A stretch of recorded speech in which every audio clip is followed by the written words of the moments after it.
Hey there, my name's Beverly, and I have my testimony to give today. I was one of 6 kids, and my mom was not saved, nor my dad, when we were little. And that we encountered a lot of neglect and abuse.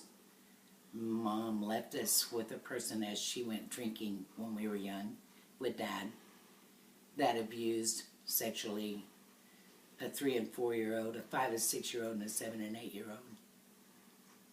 Later in life, another abuse encountered. And then my brother had blood clots on both sides of his brain. And he was only given a 50-50 chance to live. And my mom turned to God and promised that she would never walk away from the Lord. And she would get us in church if God would spare my brother. And God did. He spared my brother. He lived with 2 metal plates in his head, but he was all right. Mom got us in church and never walked away. I was at Major, 9 years old, and I was hearing of this man that would love you and help you, and I wanted to know him. And I walked the aisle and gave my heart to God, and I was baptized at 9. And then we'll carry on to when I was about 14, 13, somewhere in there, I went to church, to a Pentecostal church with my girlfriend. And at that time, I went to their altar, and I pleaded with God to help me understand people, help them understand me, but more than anything, I wanted His love in me. I wanted all the scars to be washed away, and I wanted to be more like Jesus. And He did that for me. He did that like no other man can do. And as I grew in the Lord, He was my strength. He was my light. He was everything to me. And then at 21 years old, I was at church with a brand new baby and my husband.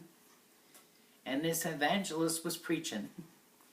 If you don't know that you're going to heaven, you're not going to get to go to heaven with your baby. You're going to leave your husband. Your husband's going to heaven without you.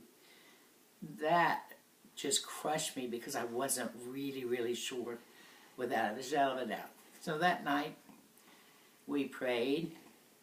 My husband prayed with me, and I made it so hard because I was wanting a lightning bolt to come in, and it didn't happen. So after he went to bed, I asked the Lord just to drill a hole in my head and pour it in that I was His child forever and ever. I went to bed. When I woke up, I knew without a shadow of a doubt God had touched me in my sleep because I made it so hard to accept Him, and He was always there. I can say a lot of scriptures that I put in my heart and my mind from the minute I started learning about God that gave me the strength. I have 3 beautiful kids that have grown in the Lord, and I have 16 grandkids that are in church. 3 great grandkids are in church. God has blessed me, gave me a hope, gave me a purpose for my pain that He made good. My lifeline scripture is Romans 8:28, because it says all things. My other scripture is John 3:16. It says for whosoever. That means whosoever. That means child abuse people, poor people, rich people. It means all people. So that meant me. Thank you for listening.